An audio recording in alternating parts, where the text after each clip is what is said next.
Hey guys, I'm back with my new video in which we will do the financial statements, which is the chapter of +1 and with adjustments. There are two chapters of financial statements, with adjustments and without adjustments. We will do with adjustments. Adjustment का मतलब ये हो जाता है कि वो जो adjustment में चीज़ दी होगी ना, वो 2 टाइम्स या मोर देन 2 टाइम्स उसको ट्रीट करेंगे हम। जैसे हम trading account, P&L account and balance sheet बनाते हैं, तो या तो 2 बार होगी उसकी ट्रीटमेंट या 3 बार होगी उसकी ट्रीटमेंट। तो कोई भी एडजस्टमेंट होती है वो ट्रायल बैलेंस के बाहर होती है। तो पहली एडजस्टमेंट तो क्लोजिंग स्टॉक ही होती है। तो क्लोजिंग स्टॉक जो होता है वो हमेशा ट्रायल बैलेंस के बाहर दिया होता है। और ये अगर आपने विदाउट एडजस्टमेंट का चैप्टर किया है तो इतना तो अब आपको पता होगा कि एक तो ये ट्रेडिंग अकाउंट में आता है। ट्रेडिंग अकाउंट जो सबसे पहले बनता है वो वाला होता है। तो ट्रेडिंग अकाउंट में ये बाय वाली साइड आता है, by closing stock. And balance sheet में ये एसेट की साइड आता है। क्लोजिंग स्टॉक हमारा एसेट होता है। क्लोजिंग स्टॉक वही होता है stock on 31 March, last day का स्टॉक। सेकंड एडजस्टमेंट, कोई भी चीज़ आउटस्टैंडिंग होती है। आउटस्टैंडिंग का मतलब खड़ी या तो एक्सपेंस होती है या तो इनकम होती है। पहले हम एक्सपेंस का देखते हैं। आउटस्टैंडिंग एक्सपेंस मतलब एक्सपेंस हमने दिया नहीं है, अभी खड़ा है हमारे लिए देने को। पहली बात तो ये लाइबिलिटी भी होती है एंड इसकी भी 2 ही ट्रीटमेंट करनी है हमने।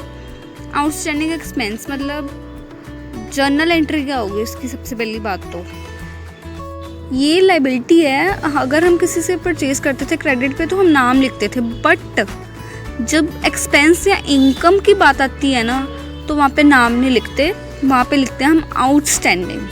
किसी का भी नाम नहीं लिखना कभी भी, एक्सपेंस या इनकम आउटस्टैंडिंग है तो।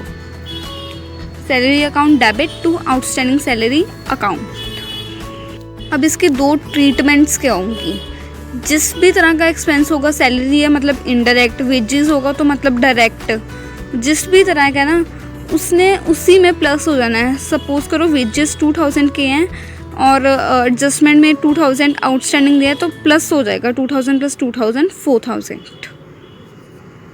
और अगर इनडायरेक्ट भी है तो P&L में होगा। सेकेंड थिंग ये आएगी बैलेंस शीट में।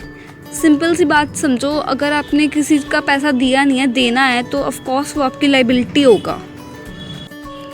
तो लाइबिलिटी साइड पे आउटस्टैंडिंग एक्सपेंस का जो भी नाम होगा वो लिख देंगे हम, like outstanding salary. The third thing is prepaid. Prepaid मतलब पहले ही किसी खर्चे को दे दिया, मतलब सैलरी देनी थी अगले महीने की, आज ही दे दी। एक्सपेंस मतलब खर्चा, कोई भी खर्चा अगर हम पहले देंगे वो हमारा एसेट बनेगा।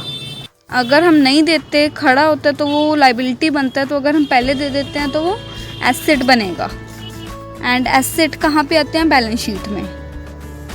एक तो इसकी एडजस्टमेंट ये होगी और इसकी दूसरी एडजस्टमेंट होगी P&L में या फिर ट्रेडिंग अकाउंट में। अगर कोई चीज़ खड़ी होती थी तो प्लस करते थे, अब अगर ये पहले ही दे दिया है तो माइनस करेंगे। 2 वाली साइड एक्सपेंस लिखते हैं, 2 एक्सपेंस का नाम और जितने भी पैसे माइनस करने हैं, माइनस प्रीपेड। अमाउंट अंदर लिखेंगे माइनस करने के लिए, बाद में बाहर डालेंगे अमाउंट।